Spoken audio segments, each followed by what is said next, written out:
My friend is mad because a random guy didn't serve her. Now says it's my fault she's single and it's my duty to take care of her. Original post. A few days ago, I went to a dinner party with my friend.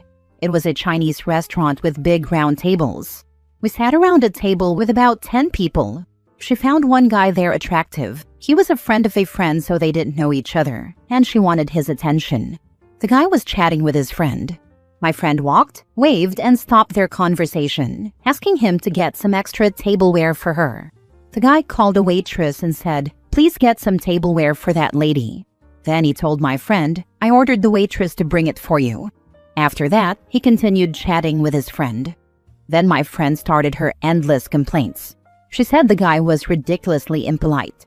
I asked her why. She said the guy was too rude for not serving her himself. He did not go to get the tableware for her, but instead stayed seated and ordered the waitress. She was also angry that the guy kept chatting with his friend, as if she wasn't important. My friend always thinks she's very beautiful, but clearly not every man finds her attractive. Now for the top comments before reading the updates. Did this guy even work there? No, the guy was also attending this party with his friend. My friend walked, waved, and stopped their conversation. This approach already sounds entitled. If someone were to do this to me, I would have done the same thing. Even queens have more manners and etiquette than this, so your friend is not an exception. Also, she assumed he was single and interested in women. Also, since this would be something you'd normally ask someone who actually worked at the restaurant to get. If she'd asked me this, I would have thought she thought I was the waitstaff. To me, I ordered the waitress to bring it. Makes me pretty sure he also thought she probably thought he was the waitstaff. By telling her the waitress would bring it, it's saying, "Hey, I don't work here. Ask the right people for that stuff and stop bothering me." The easiest way for a hot person to become ugly is acting like an entitled a-hole. Some people are into that and are drawn to it, but healthy people will avoid it.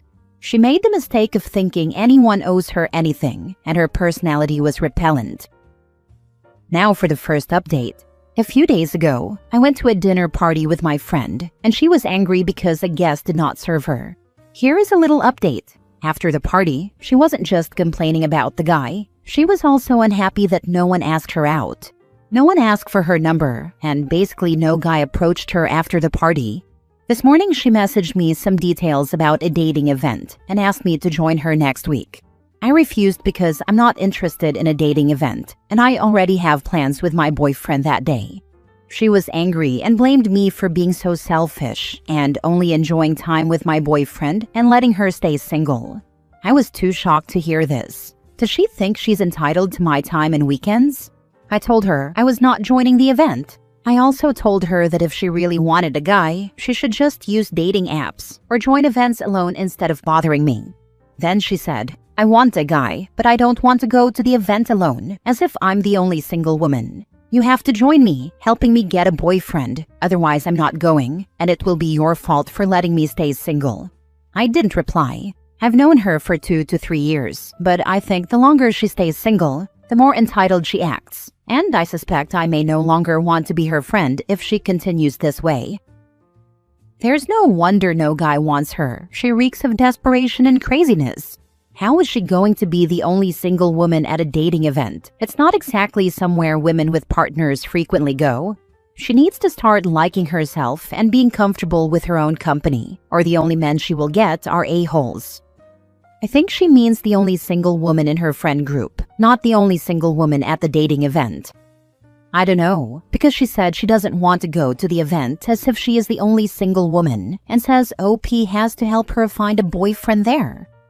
She thinks by attending the dating event, it's to admit that she is single and can't find a man, and she thinks it hurts her ego. So she wants someone to accompany her to boost her confidence. She wants you, a woman in a committed relationship, to accompany her to an event where the sole purpose is to find a date. That's such a wildly inappropriate request. I don't even know where to begin unpacking it. My wife had a friend like this about 15 years ago. When she had a fella, she loved me, and he and I were supposed to be best friends. When she was single, I sucked. I didn't give my wife enough. My wife deserved better, etc. Surprise, surprise, one day my wife just stopped hanging out. Last update. This is another update about my friend. Last time she tried to force me to join a dating event with her, and I refused. She blamed me for hurting her feelings. For the next 2 days, she kept sending me crying and angry emojis. I didn't feel good about how she tried to force me to go to a dating event, so I ignored her. Today, she finally switched topics and said she was lonely and hoped my boyfriend and I could go to a barbecue with her. I thought maybe she had learned her lesson and wouldn't try to force me anymore, and she sounded vulnerable this time, so I asked my boyfriend's opinion. My boyfriend agreed to go together, though he does not like her much, so I told my friend to plan the details. Later, she told me her plan. There was a huge to-buy list. She required my boyfriend and me to buy everything, and the list contained very specific food items such as seafood and organ meats that can't be easily bought in supermarkets. I told her the arrangement was very inconvenient for us and that we don't eat the food she listed. She argued, "You two have the whole morning to prepare the food. You know I wake up late. Just get everything and come to my door at 2 p.m. to pick me up." My boyfriend refused to pick her up and suggested she buy her own food. She was angry and said we were not caring for her. My boyfriend argued that it was not our responsibility. She said, "I am single, so of course it's you two's duty to take care of me." I told her, "We are not going to the barbecue. Please enjoy your time," and ended the conversation. I don't think she is a friend anymore. Why are you still talking to this person, and how old is she? Feels like she is a teenager. No, she is almost 40. For Pete's sake, you should have blocked her last week. Why is OP even entertaining this person? She sounds ludicrous. Block and move on with your life. This person is not rational. Yeah, I tried to distance myself from her, but when she sounds fragile, such as saying, "I am lonely," or "You are my only friend," I feel guilty about leaving her alone. But now I see why other friends left her. Tell her she's lonely because she drives everyone away by demanding they serve her and meet her needs like an entitled queen. That she's a grown adult, and it's not anyone else's job to take care of her, and she needs to be a friend to others to have them want to be friends with her, including accepting that she doesn't get to force people to do what they don't want to do. Then let her know this friendship doesn't work for you anymore and block her. Or just block her. Next story. Is it wrong to kick my friend out of my home because she requires and will be getting a service dog? Important legal information here, and I'll keep this brief. I co-own a 2-bedroom house with my sibling, who does not live in the property but I do. We agreed that I could rent out the 2nd bedroom. I chose to rent to a friend well below market value, nearly half price since I know her. I'm from the UK, and this is important because legally my friend is not my tenant. She is what the law considers a lodger, because I live in the property, which makes me a live-in landlord, and certain laws do not apply to live-in landlords that would otherwise apply to regular landlords. One of these laws is that I don't need to accept an assistant's dog in my home because we share intimate living quarters such as the living room, kitchen, bathroom, etc. I am not an animal person, and my friend, and pretty much everyone who knows me, knows this. I have absolutely nothing against service animals and respect them greatly. I've always known about my friend's medical condition and never had an issue with it. She admitted that the need for a service dog was unexpected as her condition had worsened and neither of us saw this coming. My issue isn't a service dog itself because I know they are brilliantly trained. My issue is a service dog off duty, which it inevitably would be in my home and would behave more or less like a normal pet.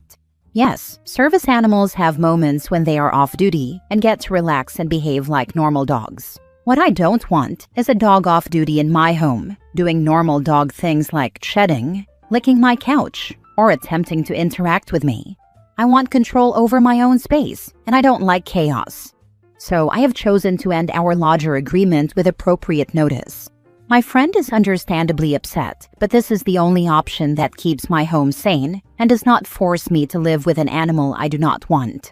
My sibling is neutral and has left the choice up to me.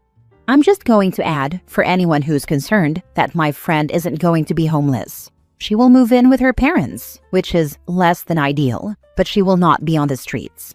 And yes, I do accept the consequences that this could end our friendship. It wasn't an easy choice, and I still feel awful. So, am I in the wrong here? Edit. Since I've seen some comments asking, appropriate notice in my case means that, legally, I must provide 28 days, and I have given double that, so she isn't moving out during Christmas. Also, people seem to be confused about the legalities and assume this is illegal, and it's not.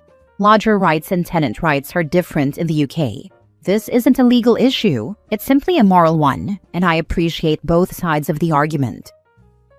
Doing normal things like shedding.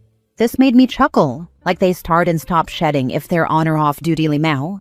But no, I wouldn't say you're wrong. I feel for your friend that she has a reason to need a service dog, but that doesn't mean you have to live with one. Okay, yeah, you got me there, lol. That actually strengthens my reasons, since there would never be an off switch for pet dander. I'd want professional cleaning regularly, which I know my friend can't afford. This, you'd let your friend stay if they could foot a professional cleaning bill. There is an option. Unfortunately, the friend in question is not in the financial position to accommodate it. Unfortunate, but it happens. No, I say this as a person who loves dogs and wishes I could bring mine with me pretty much everywhere. It's your house. You should feel comfortable in your own home. Surely if this friend had a dog prior to moving in with you, you would have said no from the get-go. What if you have a serious allergy? You deserve to feel comfortable and safe in your home. I wanted to clarify a few points. 1. Service dogs don't have an off-duty schedule. Their owners need them 24/7. They don't understand the concept of 5 p.m. relaxation time. 2. All qualified service dogs are highly trained, and obedience is their top priority. They come from well-behaved breeds. By the time they graduate as service dogs, they've long outgrown the puppy stage. They won't suddenly become overly energetic after work. It's perfectly fine to not want a dog at all. However, it seems you believe an off-duty service dog would become a drunk sailor, which is incorrect. Maybe, but I want 0 interactions, and I don't want any pet dander. My boundaries are extremely rigid, and honestly, I don't think it's fair to any dog to live in a house where it's treated like it's not accepted. Last story. Am I wrong for telling my boyfriend not to treat me like his secretary? This morning, as my boyfriend was getting ready to leave for work, he asked me a succession of questions. Do you have a USB-C cable I can borrow? What am I cooking tonight? Do we have beef? Is it going to rain today? He was in a rush and I was having breakfast at the table, from where I can reach the under-counter fridge. After the "do we have beef" question, I just shrugged like I didn't know and opened the fridge so he could see inside. He went, "Okay, cool," from across the table, and then asked me about the weather. I said, "I don't know, I'm not your Siri." He went, "I'm just asking you a question." And I went, "You've asked me lots of questions." And then something like, "People ask their mom or their secretary things like this."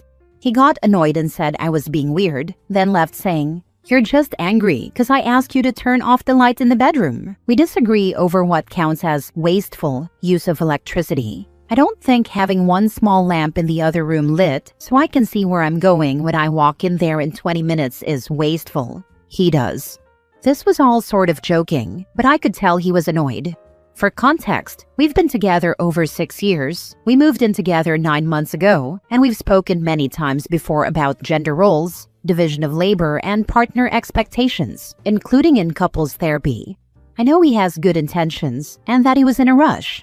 I could have answered his questions, and told him later to please check these things for himself and not leave the mental load up to me. On the other hand, these are the moments where I feel it's most productive to call out the dynamics I want to avoid. Am I wrong for being snarky and telling him in the moment? Nah, the issue isn't that he is asking you questions. It's that by asking you questions, he is making you responsible for the answers. All the things he asked, he could find out or take ownership of himself.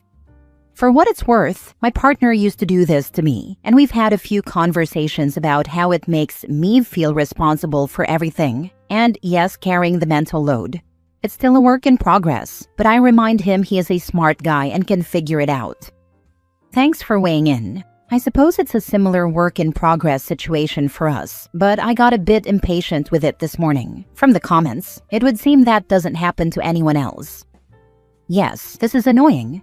My husband used to do the same, including how do I cook the chicken and what temp do I need to wash this shirt at. And my answer was always, I don't know, you're holding it. What does the label say?